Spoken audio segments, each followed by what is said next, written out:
In this lecture, we will be examining the pervasive influence of an American mythology related to the West. Some common elements of this mythology include the concept of the West as a land of opportunity, the idea of rugged individualism among Westerners. There was a sense of the West as being a place with cultural and environmental innocence, or newness.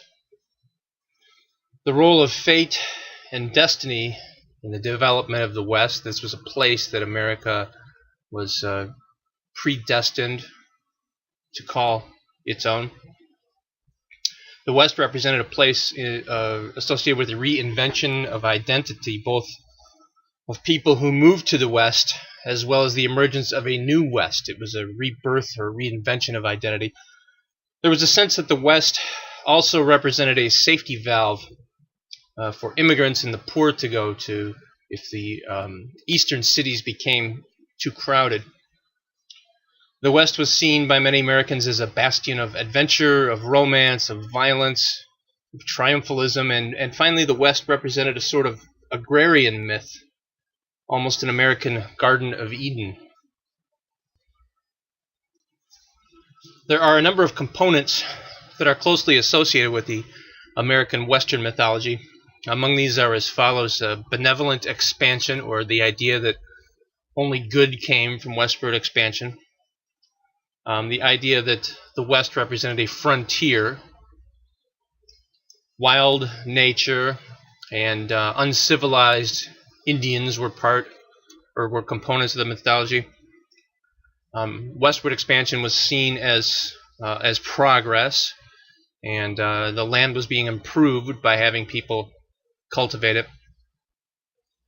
A number of icons also were components of this American Western mythology, and most of this is very familiar to people even into the 21st century. The idea of the cowboy, the Indian, a gunslinger, covered wagons, the log cabin, mountain men, settlers, pioneers, and farmers are all sorts of icons, iconic persons associated with westward expansion in the American West mythology. The mythology of the West began to emerge in the post-Civil War decades. The war seemed on the surface to solve a central contradiction of history, of U.S. history rather, the North versus South divide. But there was, as we indicated, a rise of these new icons, such as cowboys and outlaws and lawmen, at a time when the U.S. became increasingly industrial, modern, and a corporate-based nation-state. Cowboys were wage laborers in an era of increasingly industrialized cattle farming. Outlaws emerged in federal territories, robbing trains that receive federal subsidies, another paradox of this myth. Farmers essentially fed urban dwellers and immigrants in the East, and at the same time depended on federal subsidies and tariffs. Ranchers, miners, and lumberjacks plied their trades on federal lands cleared by the federal government through the military.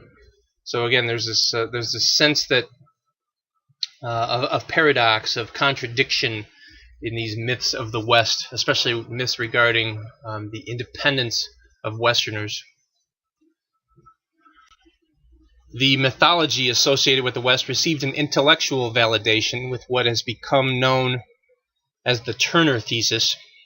You can see a copy of a book version of Frontier in American History.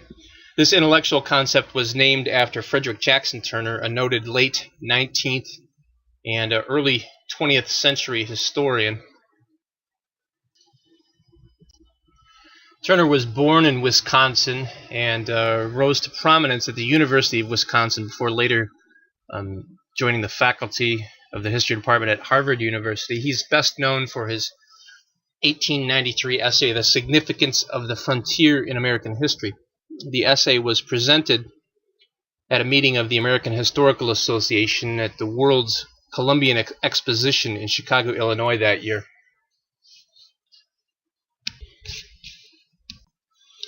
A bit of background before we continue our discussion of the frontier thesis, or the Turner thesis.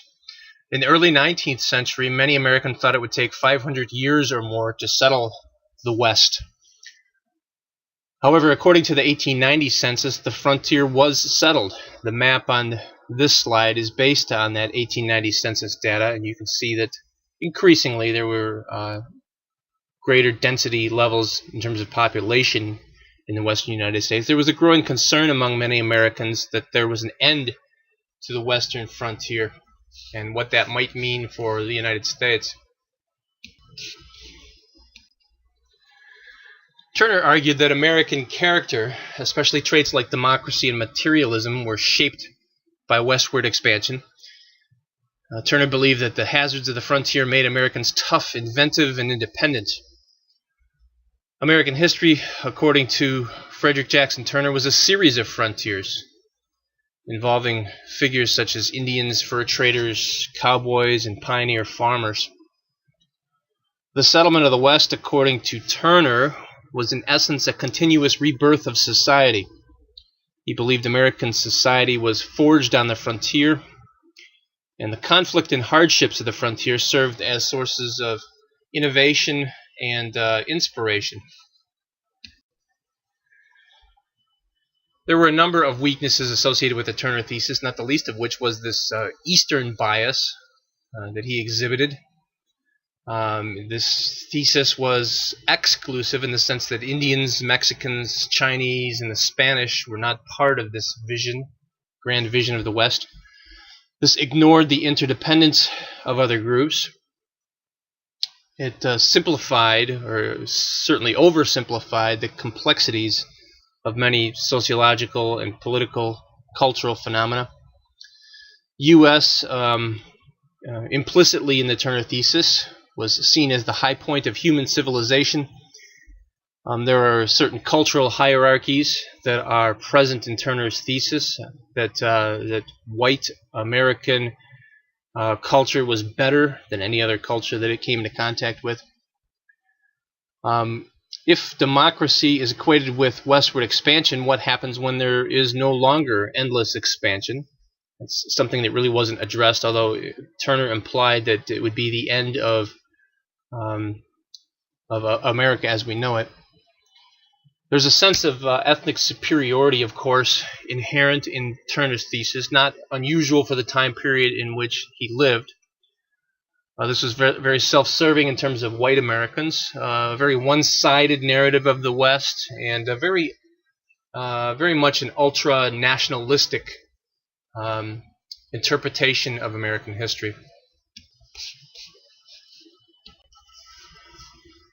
The emergence of this Western mythology in popular culture dates back, of course, to the middle of the 19th century in terms of art, in terms of dime novels, and other forms of literature.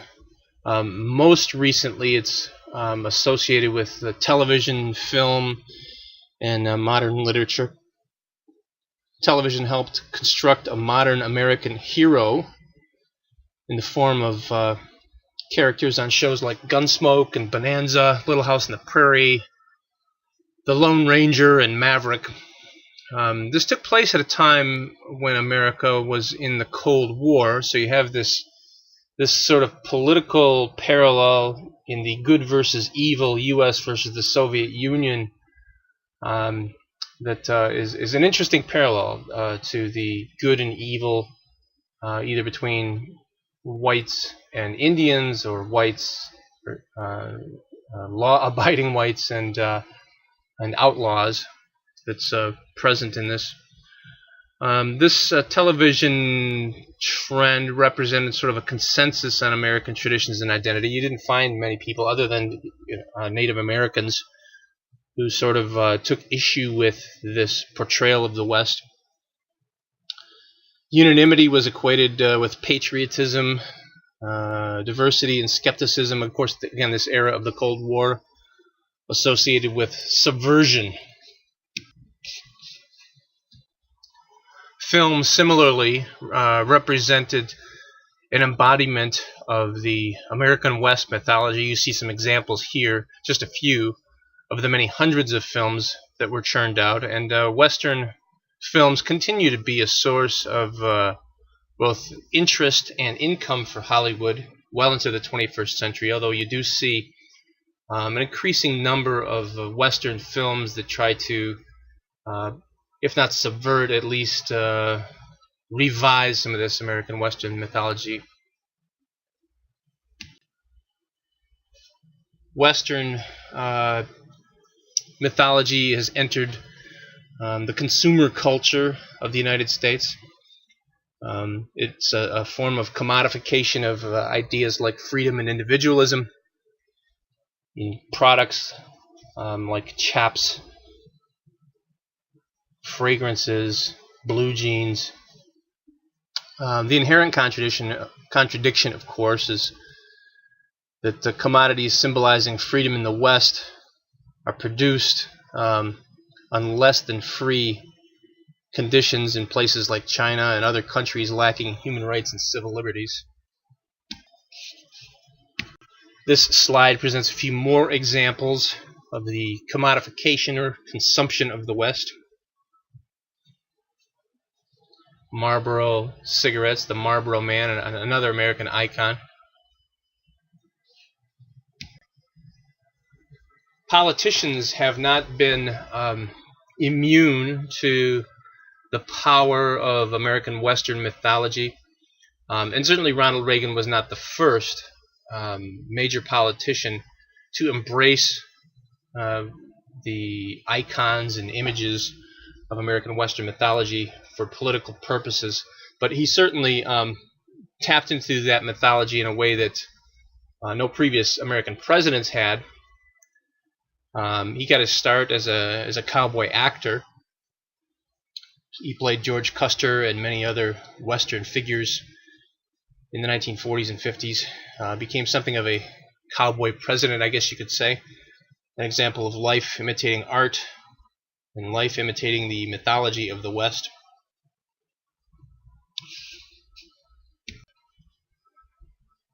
But Reagan wasn't alone in recognizing the power of this Western ideology and mythology. Here's an image of Bill Clinton with a cowboy hat.